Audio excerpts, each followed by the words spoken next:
Galera, boa noite. Então eu vou tentar simular para vocês o defeito que tá no meu carro aqui. Pra quem tem Toyota Etios aí, né?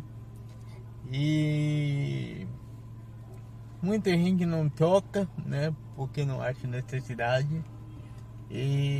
Mas vamos lá, eu vou tentar simular o barulho aqui para você poder. Eu não sei se vai dar para ver. Se der, beleza. Eu vou colocar no D, puxar o freio de mão, pisar no freio e vou acelerar devagarzinho e você vai tentar ouvir o barulho que tá dando o carro. Ó, ó, ó. Tirei o pé, de novo.